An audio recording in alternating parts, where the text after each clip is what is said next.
So we all want to expand our playing, right? We all want to constantly be learning new things. I know since I started playing the drums, one of my loves is discovering new music and learning about that music and learning new styles. And no one really ever went through the proper steps that need to happen when you're learning a new style of music. So that style could be, you may be a country drummer and you want to play metal. You may be a metal drummer and you now want to play Afro-Cuban. You may want to learn West African drumming. I mean, it can go any different way. But there's certain things that need to happen for you to be able to learn that style authentically. And I didn't understand them for years.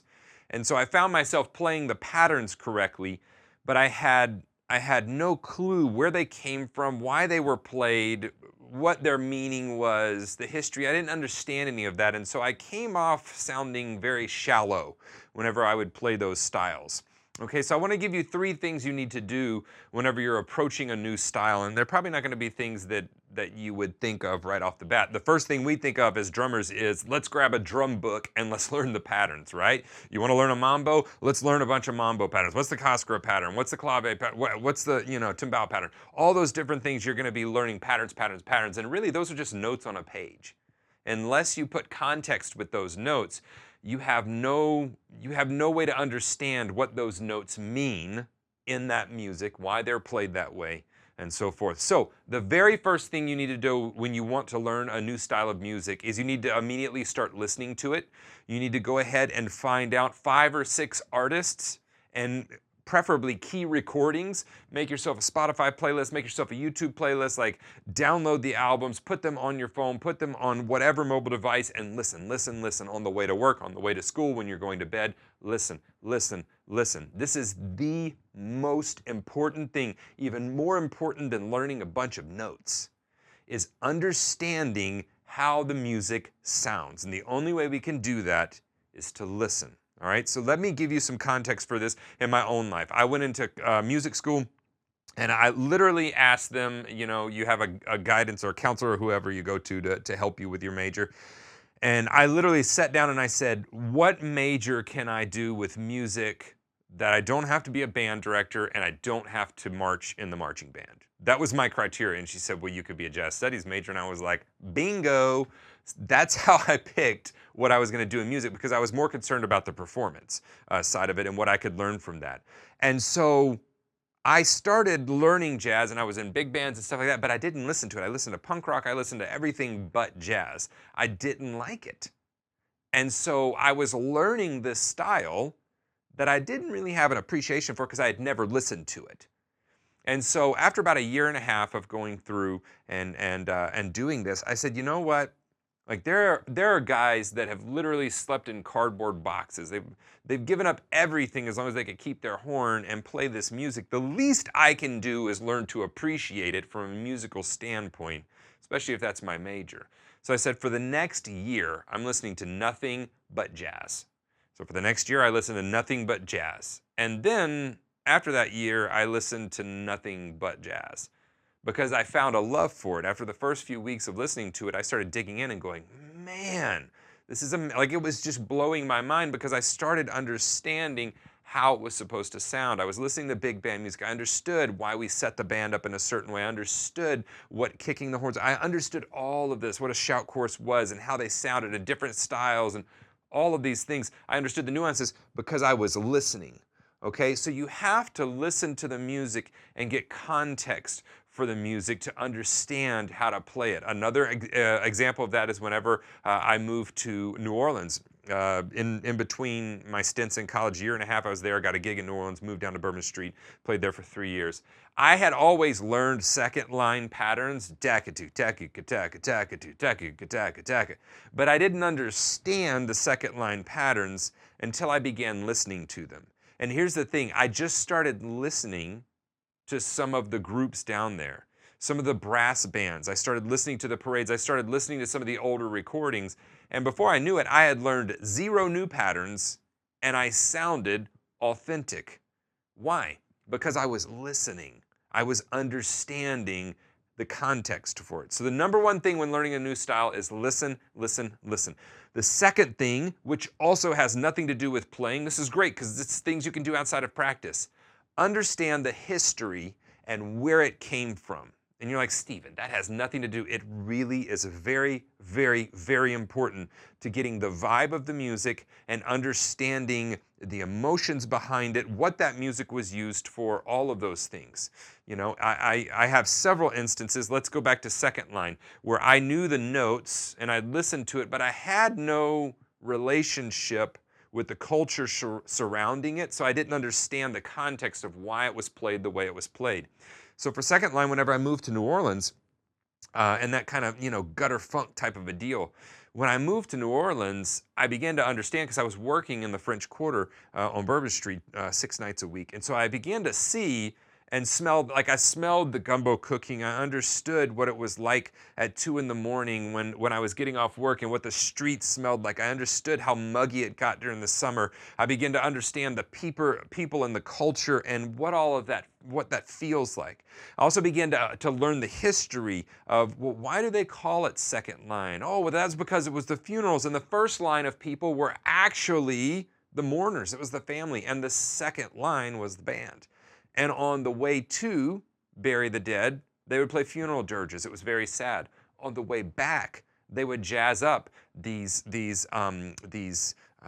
hymns, and when the saints go marching in, because they wanted to celebrate the dead. And that's where that second line type of a feel came from. I didn't understand until I learned about brass bands and how the culture, like that Creole mixing pot that is there. It took me moving there and understanding that, being a part of this culture. And then I understood the music, and I understood, you know, whenever I was there for Mardi Gras one year, and the first year, I understood the party atmosphere. I understood everything and how it related with the culture and the people, because I began to learn the history of it. Another one that this happened with was, let's take punk rock. I actually have an 8-lesson course in the members area on my website on the history of punk rock drumming. And I thought I knew punk rock, but I went all the way from the early 70s all the way up to modern times, and it was blowing my mind the reason they did the things they did, you know, the attitude behind it, the culture behind it, how those cultures mixed with others.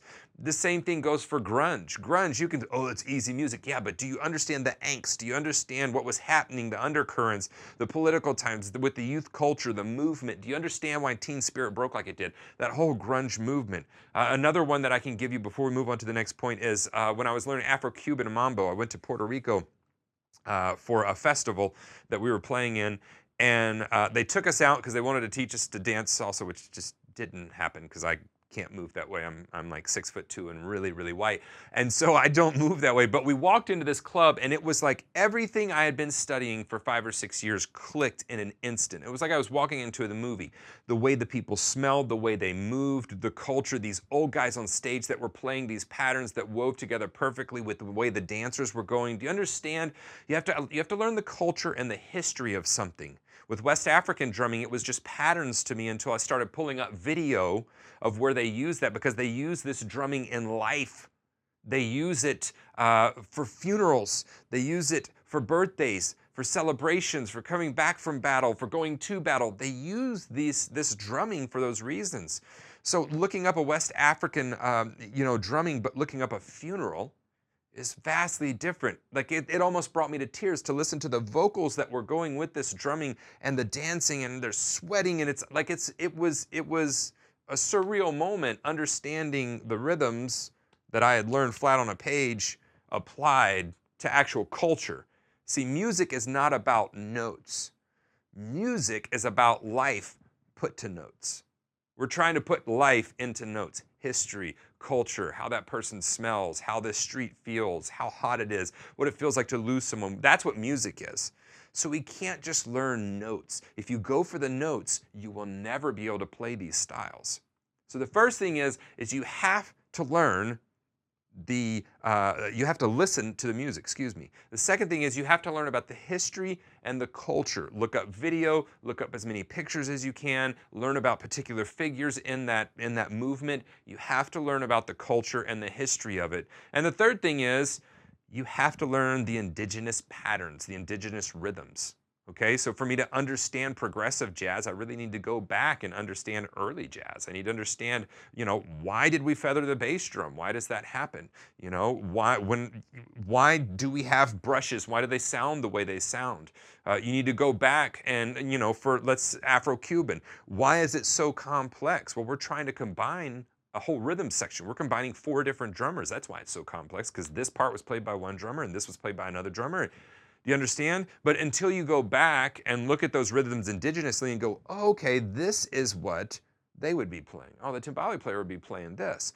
Oh, I see. So you begin to see how they weave, and it doesn't become just a complex pattern. It becomes, no, these are 3 different people. It's for a very specific reason that they're playing these things, and I need to represent that here. And then once we learn the history, and we learn the culture, and we know how it sounds, and we learn the indigenous patterns, then we can move on from there, and we can add to the wealth of knowledge that is that style.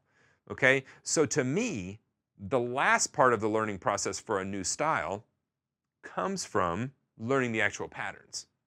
That's the last part. Before I ever begin doing that, I start listening. I start studying and reading about the culture. Let's take soca music, steel band ensembles. Why are we playing out of oil drums? Do you understand the history and the culture of how that people got all of their instruments taken away, and they took trash from a war that had been happening and they made musical instruments out of it? Why do they play a brake drum? Why do they play hoe blades? Because that's all they had. But until you understand that, you don't get the feeling and the vibe of why it's played the way it's played. So the first thing you have to do is listen, listen, listen. The second thing you have to do is find out key players, find out what the culture's like, learn about the history, and if you can't even visit that place, and with the internet, it's, the next best thing is we can go online. If you want to learn about brass bands, go online, look up Treem Brass Band, look up, was the Hot 8 is one of the ones that I love listening to. Rebirth Brass Band was one that I loved whenever I was down there. There's so many of them that you can go listen to. Listen to all of those groups and understand why the culture is the way it is. Watch the parades, because that music's part of that culture. And then the third thing is, learn the patterns, learn the indigenous patterns from the history and how that progressed and went on, all right? That is how you learn a new style of music. I promise you, if you do that, you're gonna sound authentic and you're gonna come out playing music instead of just a bunch of patterns, all right? If you haven't subscribed to the channel yet, I would love for you to do that. Just click that sub button below this video as well. If this helped you out, hit that thumbs up button, share it with somebody that you think it may also help out. And if you're ever looking for a comprehensive lesson plan, a comprehensive personal lesson experience that's online, go check out the website, stevensdrumshed.com. I have tons of lessons in there, all organized and catered to your specific needs, and I'm super hands-on with that. I would love to help you with whatever you're looking to do, but whatever you do, I'll see you here in the next video.